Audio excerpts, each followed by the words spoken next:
Hello, fellow pool owners. I have been the recipient of great advice from YouTube over the years on all sorts of things that have saved me money, and so I wanted to pay it forward. Hopefully, this helps somebody or just gives you reason to critique me.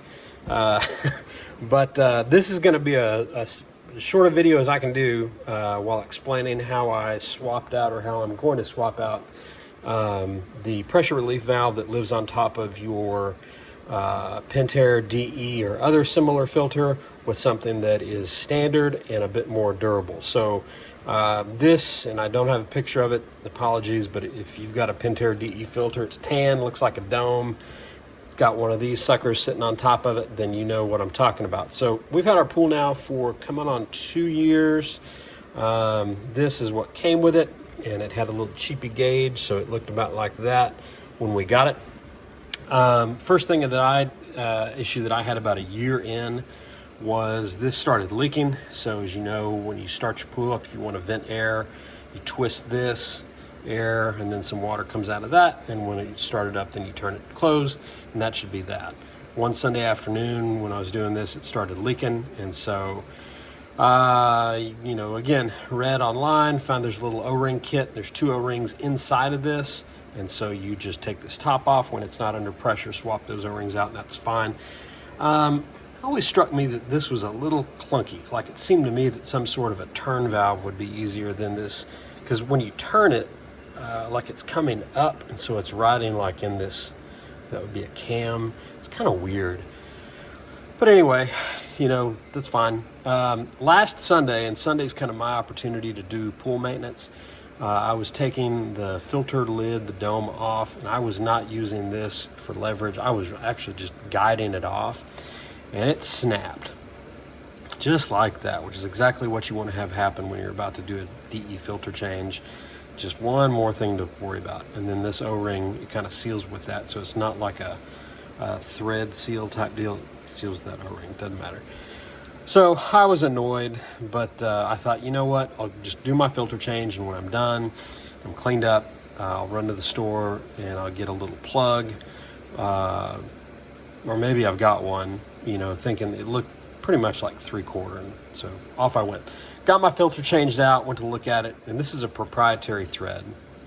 It's bigger than half, smaller than 3/4, so let's call it 5/8, but it's a real coarse thread.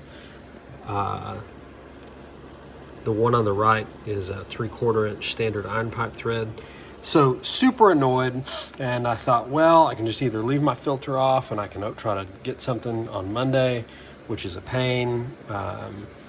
But then my gears started turning, and I thought, well, what if I just tapped that dome, changed the threads out to something more standard? And this is the part where people wave their hands and jump up and down and say, "You're going to void your warranty." Yeah, that's right. And so I'm not saying that you should do this. I'm saying I did it, and it worked. And what's the old phrase? It's not stupid if it works. It might be stupid in 2 years, but feeling pretty good about it. So here's what I did. I put some calipers. I had some 3/4 inch fittings that were just, a little tiny bit too big for this hole. You couldn't monkey them in there. Put a pair of calipers on that, and even though that's called 3/4 inch pipe, or fittings, and it is, it's actually like 1.0 something or 1.00 something on the outside edges of those threads. This is out of a cheap Harbor Freight tap set, and it is 1 inch. It's 1 inch by 14, and it's a dead ringer for 3/4 inch threads. So what I did is on the top of that dome, keeping this as vertical as possible, just threaded that in. I didn't need to Dremel tool down the threads that were in there. It started fine. Just keep a little bit of pressure on it. I used a adjustable wrench instead of a T-handle. And if you do this, I would just say, one, it is not hard. That fiberglass thread's really nice. It's not too hard, it's not too soft. It's a Goldilocks thing to thread. But as you do it, go slow. Keep this thing vertical. Take your time. Don't be rushed. Take it about a quarter, half, 3/4 turn at a time. And as you start generating chips and threads, back it off, clean it. If you got a little wire brush or something you want to clean those threads with, and just real slow, and you'll feel it when it starts to really bite, and then you're in the meat of it. This is a tapered thread, which is what you want. Man, it's great. And then once you've got it threaded all the way through, clean it real good, chase it with this, and man, it's pretty. There's no leftovers of this old thread. Like, it is 100% solid 3/4 inch standard pipe thread. And so with that, then this doesn't work anymore because your hole is just a tiny bit too big. That's what you want. And so here's the parts list if you want to go back with something that's a little bit more standard and a little bit more robust. So this is a 3/4 inch brass T. I think you could also use stainless if you wanted to. The one that I picked up is female all the way around, meaning stuff goes in it. Insert joke there. You can get these in different flavors. You can get them where it's male threads on all 3 sides. You can get them to where, one's male, the other 2 are female. Knock yourself out. This is what worked for me and what I could find. That was about $14. This is like a 1 inch, I think it's a 1 inch nipple. They make what's called close nipples, which are just like all threads. There's no little sort of boss there in the middle. I got that just so I had something to grip on. I think this was like $4. This is what I'm going to use for my air relief function. Same way of twisting that old cheap valve. This is, I don't know if it's a hose bib or drain valve, but you can get this, off the shelf. 3/4 inch male threads, about the same price as the T. Let's call it $12. Using the same gauge that I had bought to replace the cheap one. Got this off of Amazon. Surprisingly high quality and inexpensive. It's oil filled, it's metal. And it's a standard 1/4 inch male pipe thread. You can get these in different orientations, so if you wanted your gauge on the side, I think you can buy them to where the face is vertical and the little fitting is off to the side. You can also get them in different ranges. They make, I believe, a 1 to 15, a 1 to 30, and a 1 to 60. Mine sits right usually about 12 to 15 psi most of the time.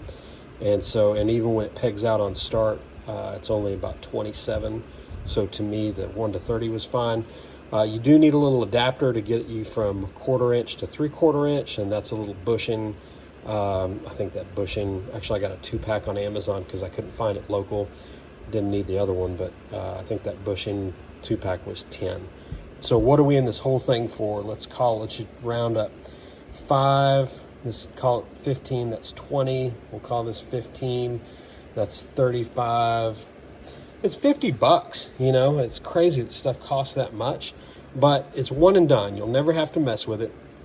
If this thing ever were to start leaking, it's easy to swap out because it's standard off-the-shelf stuff. The downside to this that I can see is that, yeah, it does void your warranty with Pentair, so if something cracks, leaks, then you got to buy a new dome. And that sucks. I've also thought about like the expansion rate, under sunlight of metal versus that fiberglass. Would this expand enough to crack that fiberglass? I don't think so.